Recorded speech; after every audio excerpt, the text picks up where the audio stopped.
Buenas, seguidores deste canal. Eu vou falar sobre um tema que eu achei bem pertinente, lendo uma matéria esses dias num site, que é sobre a Albânia e como que a Albânia, assim, aquele país lá da antiga Cortina de Ferro, criou o primeiro ministério e o primeiro ministro 100% digital, ou seja, 100% IA. E a minha fala é justamente, ou a minha análise é de quanto isso é bizarro, quanto isso é inovador e também o quanto isso é, eu acho que instigante é a palavra. Corta aí, editor, vamos tocar, que eu quero falar sobre isso.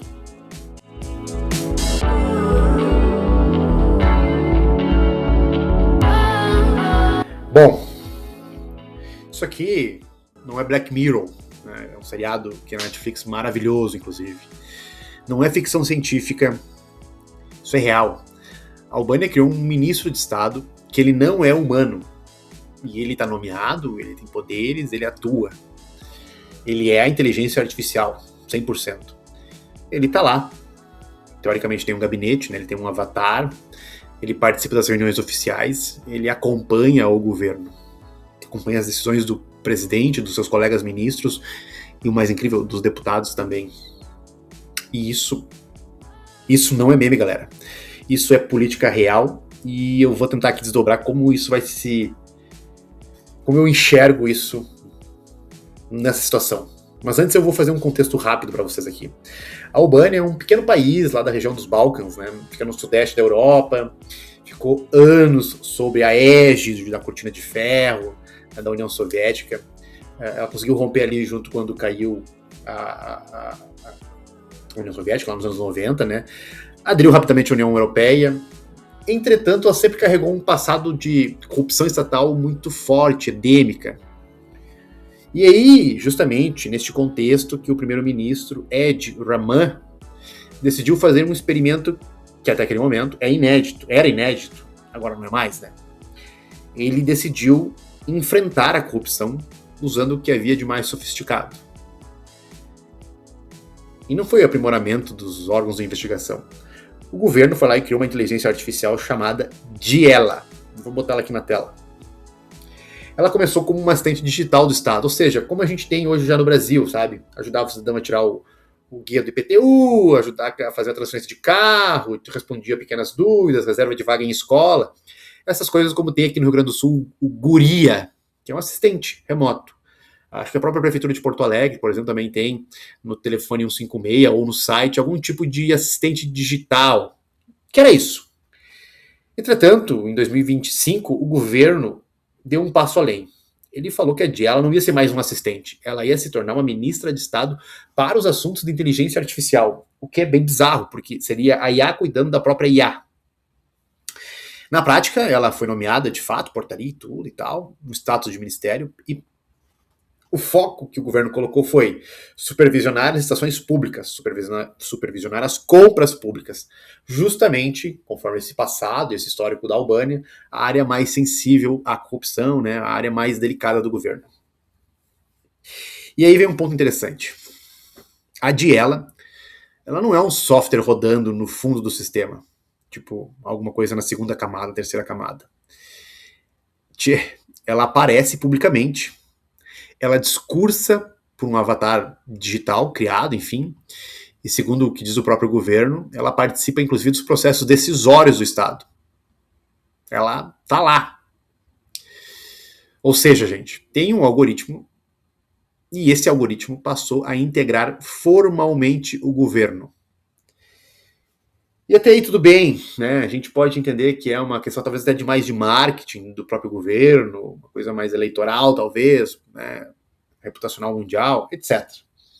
Mas o governo, não satisfeito somente com esse gabinete ministerial, resolveu ir além. O primeiro-ministro anunciou que a Diela seria mãe, como assim ele usou, e ela passaria a ter alguns assistentes, que seriam outras inteligências artificiais derivadas dela, e que elas passariam a apoiar outros ministros e, além disso, deputados. Enfim, aparentemente é uma coisa muito boa, né? Porque não são servidores contratados, essas novas IAs não são servidores contratados, não são novos assessores, são agentes que saem de ela e passam a operar dentro do governo. O governo está vendendo isso como um combate real, um combate forte à corrupção. Menos decisões humanas, menos favorecimento, menos possibilidade de favorecimento, por consequência, menos possibilidade de esquemas. Mas aí é onde eu comecei a me indagar também lendo a matéria. Quem programa essa IA? Que tipo de informação um deputado pode compartilhar com a IA? E que segurança a gente vai ter que essa IA, por um erro ou não, por má fé ou não, pode compartilhar essa informação com o executivo? Ou que a IA do executivo compartilhe informação com os parlamentares, informações que talvez não pudessem ser compartilhadas, como decisões de governo, quais programas de governo são mais importantes agora, quais projetos têm que ser enviados para serem votados, quais projetos não vão ser votados, como cada deputado vai votar. Isso nós estamos pensando só nessa relação entre os poderes. Pensem também, né, em todas as possibilidades de negócio, de escrutínio, de análise legal, criminal, que essa IA pode colocar sobre licitações. Como vai ser mensurado a má-fé ou não?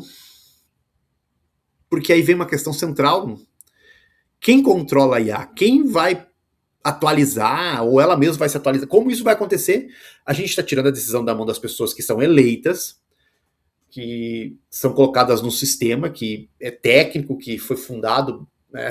A gente acredita sempre na questão dos pesos e contrapesos, uma lógica democrática, e aí passa a não ter mais a vontade popular, de certa maneira, implícita, né? Passa a ser uma eficiência algorítmica. Eu tenho mais perguntas do que respostas. Eu acho que a Albânia está virando um primeiro laboratório do mundo, onde o Estado pode ser começado a ser governado, né? O Estado pode ser começado a governado por algum tipo de inteligência artificial. Talvez seja um futuro, talvez seja só uma questão de marketing, não aconteça nada mesmo, ou sei lá, talvez até uma coisa muito maior. E aí vem uma outra questão que eu acho que até vou deixar para outro vídeo, que isso reforça uma teoria que eu penso na minha cabeça, eu já vi outras pessoas falarem dela na internet, também alguns amigos, que é a teoria das gincanas. Vai lá, coloca um negócio lá, vê se funciona, vê como é que a pessoa reage, vê se fica triste, fica bravo, se fica revoltado, fica feliz. E aí depois isso se espalha, sabe? Gincana, vamos fazer uma gincana. Enfim, a gente vai viver alguns dilemas com a IA no futuro, e eu acho que um deles vai ser o que pesa mais, o algoritmo ou o voto. E quando o voto diz uma coisa e o algoritmo diz outra, quem vai prevalecer? Dificílimo. Curte, comenta o vídeo aí. Valeu. Forte abraço.